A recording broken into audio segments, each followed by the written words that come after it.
Welcome to Technology and Education Today. I'm Richard Smith. And I'm Caroline Crawford, and we are coming to you from the University of Houston Clear Lake in Houston, Texas, USA. And today we are talking about learning content or content that learns, learning objectives or objectives Content that learn. learns? Yes, content that learn, learning objectives, objectives that learn, and what else are there? So we're talking about stupid educational verbiage.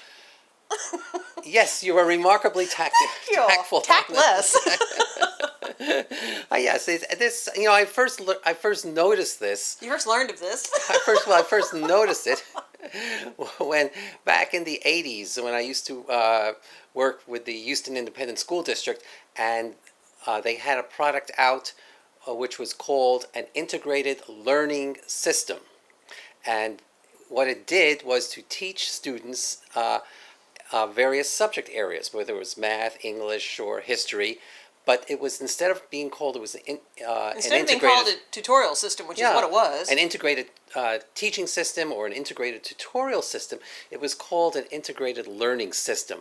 Now, there was only one possible reason for that in my mind at that time, and it was because the vendors... Let's lie to the parents and not tell them it's a tutoring system. Well, not the parents, but the vendors were afraid that if they called it an integrated teaching system, the teachers would be afraid to use it because they would be, or they wouldn't use it because they would be afraid they would take their job because they were the teachers. So that's I think that may have been the start of learning this and learning that. At any rate, now, at least in my opinion, we have language kind of obscuring what we're trying to do, making it more complicated, because when a teacher goes in the classroom, the teacher is trying to teach. Correct. So, just following your line of reasoning, yes, that is correct. Keep it simple. So, if I have a tool that I'm going to use, let's say a computer, and a software program attached to that computer, would this be a tool to help teachers teach, or is it a tool for learners to learn? In other words, is it a teaching tool or is it a learning tool? Yes.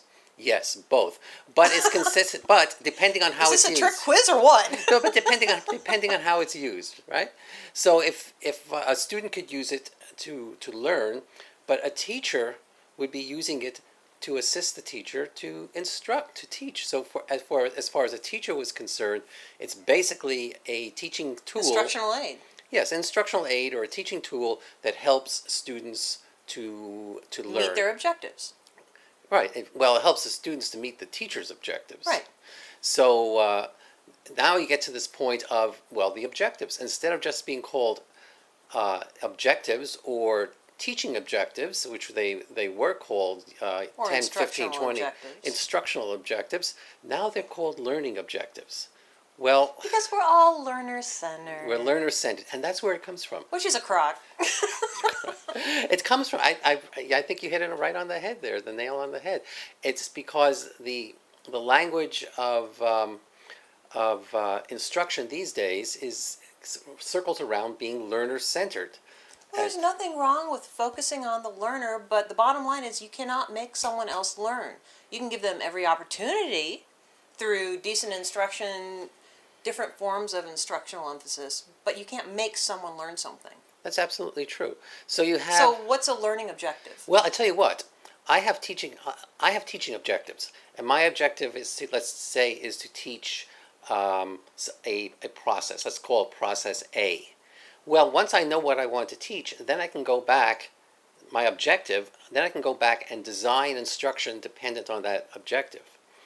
Learning objectives, if you view it as these should be objectives on the part... You mind if I harass you for a second? Well, let me finish it. If you view these as being a part of what the students should have, they should have learning objectives.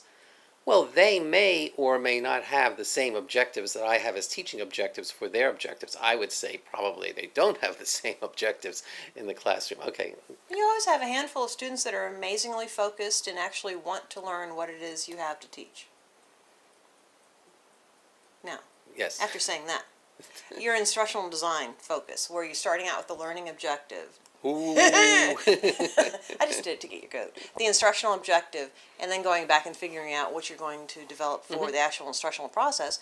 I would suggest that after you have the instructional objective, you develop the assessment and then figure out how you get from one point to the other. You have the instructional objective, you know how you're going to assess the instruction that has occurred, whether or not the student has appropriately engaged with that material in order to meet whatever your objectives are.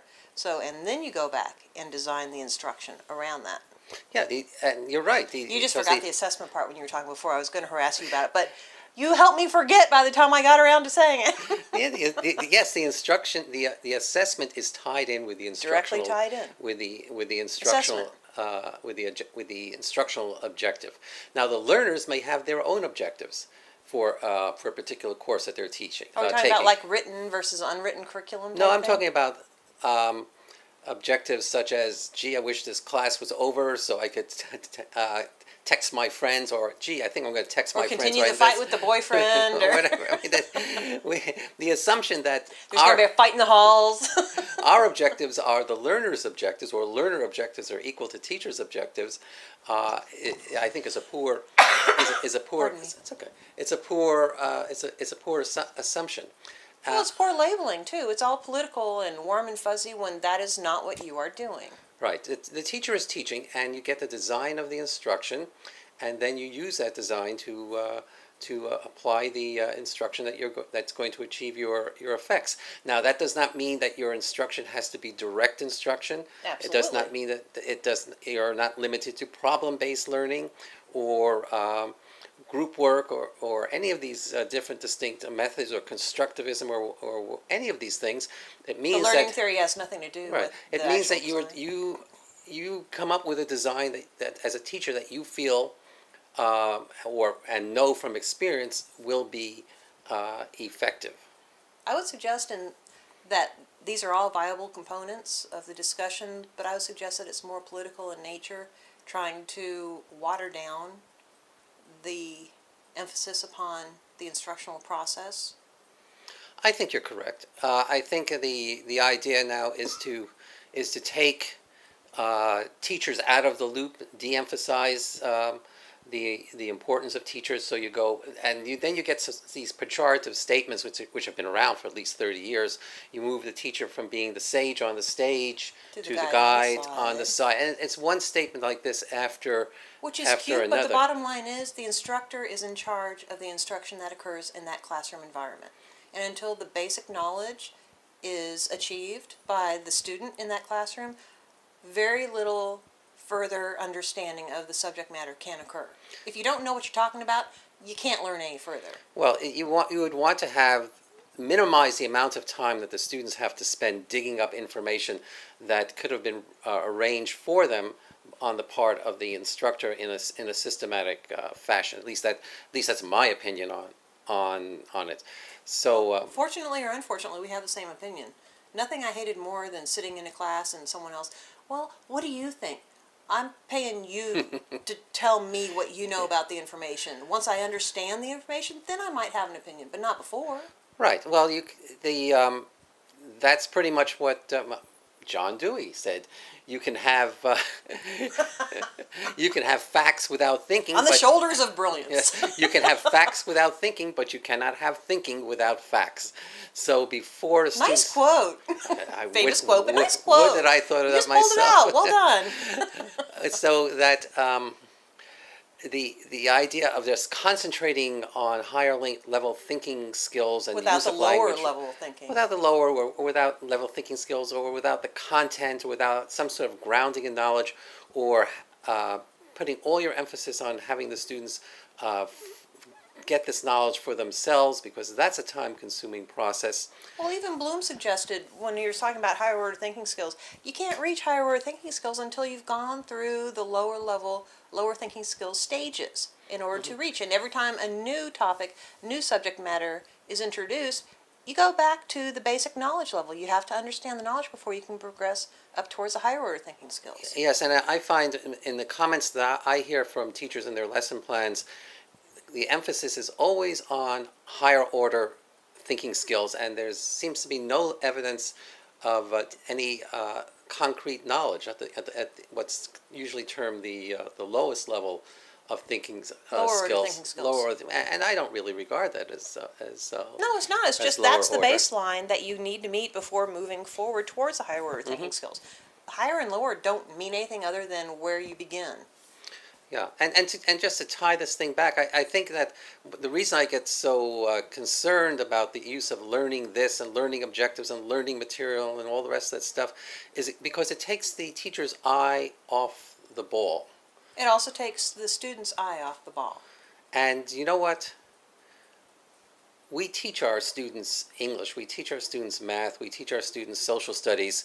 We do not learn our students math, we do not learn our students social studies, and we do not learn our students English, although at times it appears that we certainly do learn our students English from some of the papers I've read. But at any rate, I think we've reached the end of this edition of Technology and Education Today.